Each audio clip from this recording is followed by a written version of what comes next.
কোচ ৰাজবংশী যুৱক। নাম সুৰজিত প্ৰধানী। ঠিকনা ধুবুৰী। 30 বছৰীয়া সুৰজিত প্ৰধানী এতিয়া ITBP ফুটবল দলৰ হেড কোচ। ফুটবল জগতত কোচ ৰাজবংশী যুৱক সুৰজিত প্ৰধানীৰ আছে এক সুকীয়া পৰিচয়। সুৰজিত প্ৰধানী কোচ ৰাজবংশী জনগোষ্ঠীৰ বাবে এক গৌৰৱ। উল্লেখ্য যে এইবেলি প্ৰথমবাৰৰ বাবে ডুৰাণ্ড কাপত অংশগ্ৰহণ কৰিব ITBP FT ফুটবল দল। উক্ত ফুটবল দলটোক নেতৃত্ব দিব কোচ ৰাজবংশী যুৱক তথা ITBP FT ফুটবল দলৰ হেড কোচ সুৰজিত প্ৰধানীয়ে।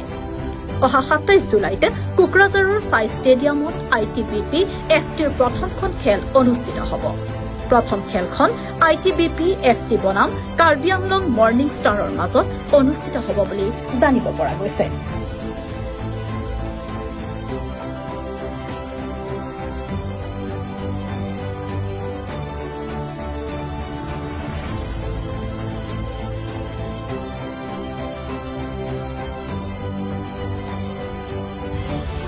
নমস্কাৰ, মোৰ নাম সুৰজিত কুমাৰ প্ৰধানী আৰু মই ITBP ফুটবল টিমৰ হেড কোচ। মই 2020 চনৰ পৰা এই টিমৰ দায়িত্বত পাইছোঁ মই এজ এ হেড কোচৰ। আৰু আমি বৰ্তমান আছোঁ পাঞ্জাৱত। আৰু অহা 27 জুলাইত আমাৰ য'ত ডুৰাণ্ড কাপ আমি খেলিব যাম কোকৰাঝাৰ চাই ষ্টেডিয়ামত আমাৰ অপেনিং মেচ আছে। ফাৰ্ষ্ট মেচ কাৰ্বি আংলঙৰ এগেইনষ্টত আৰু 6 তাৰিখ আছে পাঞ্জাৱ এফচিৰ লগত আৰু 12 আগষ্টত আছে বড়োলেণ্ড এফচিৰ লগত।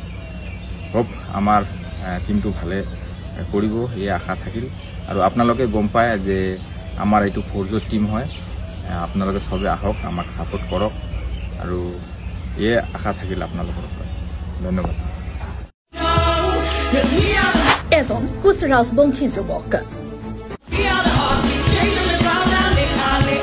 নাম সুৰজিত প্ৰধানী। ঠিকনা ধুবুৰী। 30 বছৰীয়া সুৰজিত প্ৰধানী এতিয়া ITBP ফুটবল দলৰ হেড কোচ। ফুটবল জগতত কোচ ৰাজবংশী যুৱক সুৰজিত প্ৰধানীৰ আছে এক সুকীয়া পৰিচয়। সুৰজিত প্ৰধানী কোচ ৰাজবংশী জনগোষ্ঠীৰ বাবে এক গৌৰৱ। উল্লেখ্য যে এইবেলি প্ৰথমবাৰৰ বাবে ডুৰাণ্ড কাপত অংশগ্ৰহণ কৰিব ITBP FT ফুটবল দল।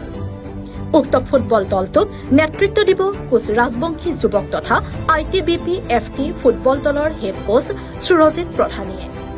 অহা 27 জুলাইত কোকৰাঝাৰৰ চাই ষ্টেডিয়ামত ITBP FTৰ প্ৰথমখন খেল অনুষ্ঠিত হ'ব। প্ৰথম খেলখন ITBP FT বনাম কাৰ্বি আংলং মৰ্ণিং ষ্টাৰৰ মাজত অনুষ্ঠিত হ'ব বুলি জানিব পৰা গৈছে।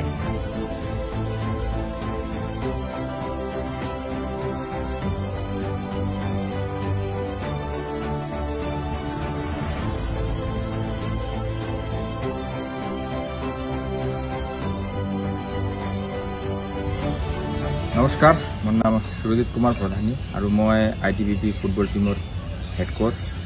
মই 2020 চনৰ পৰা এই টিমৰ দায়িত্বত পাইছোঁ মই এজ এ হেড কোচৰ। আৰু আমি বৰ্তমান আছোঁ পাঞ্জাৱত। আৰু অহা 27 জুলাইত আমাৰ য'ত ডুৰাণ্ড কাপ আমি খেলিব যাম কোকৰাঝাৰ চাই ষ্টেডিয়ামত আমাৰ অপেনিং মেচ আছে। ফাৰ্ষ্ট মেচ কাৰ্বি আংলঙৰ এগেইনষ্টত আৰু 6 তাৰিখ আছে পাঞ্জাৱ এফচিৰ লগত আৰু 12 আগষ্টত আছে বড়োলেণ্ড এফচিৰ লগত। হোপ আমাৰ টিমটো ভালে কৰিব এই আশা থাকিল। আৰু আপোনালোকে গম পায় যে আমাৰ এইটো ফ'ৰ্জৰ টিম হয়। আপোনালোকে চবে আহক, আমাক ছাপোৰ্ট কৰক আৰু এই আশা থাকিল আপোনালোকৰ পৰা।